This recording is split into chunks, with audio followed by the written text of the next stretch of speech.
नमस्कार मित्रों। मैंने पिछली कक्षा में आपसे ये कहा था, जब कि आप मेरे समक्ष आप बैठे थे, मैंने आपसे यही कहा था कि कुछ चीज़ें हैं जो पोस्टपोजिशंस और केस फॉर्म्स को डिस्टिंग्विश करते हैं। यानी कि एक होता है प्रत्यय और एक होता है कुछ जिसको हम ये कहते हैं वॉटेवर, उसको हम प्रत्यय के साथ वो जो दूसरा लगता है जिसको हम पोस्टपोजिशन कहते हैं। एक तो एक अफेक्स बनकर रह जाता है या कभी कभी वो केस मार्कर बन जाता है। मेरे कहने का मतलब आज सिर्फ इतना है कि मैं आपको ये बता दूं, जैसे मैंने आपको कल एक एग्जाम्पल लिखवाया था, कल या परसों जब आप कंसल्टेशन के लिए मेरे कैबिन में आए थे, तो मैंने आपको लिखवाया था 3 सेंटेंसेस। एक सेंटेंस था गिलास में पानी भरो, राइट।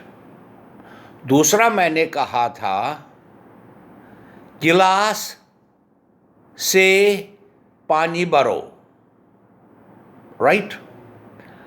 इसके बाद मैंने आपको जो तीसरा वाक्य बोला था वो था गिलास में से पानी भरो।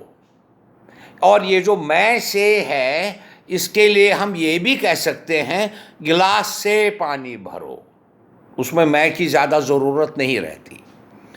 तो मेरे कहने का मतलब है कि ये जो आपको पोस्टपोजिशंस और ये केस मार्कर्स को डिस्टिंग्विश करना पड़ेगा। पहला आपको ये कार्य करना ही होगा आवश्यक।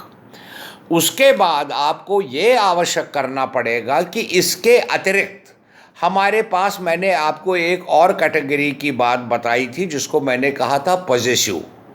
जैसे राम का घर, रवि की पत्नी, स्कूल का दरवाज़ा, ये पॉजेसिव होते हैं। और इसमें मराठी में आपके यहाँ जो 2 डिस्टिंक्शंस हैं, मैंने देखा मराठियों के जो थोड़ा बहुत डेटा मेरे पास आया है, तो उससे मुझे लगा कि ये पॉजेसिव्स जो हैं, पॉजेसिव्स के लिए चा ही लगता है। अब ये चा एक्सटेंड हो जाता है, जैसे दांतों का डॉक्टर दंता चा, आँखों का डॉक्टर डोल चाचा। तो सवाल यहाँ पर यह है कि इसके अतिरिक्त हमारे पास जो ला, ला, ले, ली है, उसके प्रयोग के बारे में आपको थोड़ी सी खोजबीन करनी पड़ेगी। आशा है मित्रों कि आप इस पर काम करेंगे, एक्सरसाइज सबमिट करते रहेंगे मुझे, और मैं एज़ यूजुअल जैसे मैं आपके काम देखता हूँ, आपको आपके काम देख करके उस पर आगे का मार्गदर्शन कर दूँ। नमस्कार।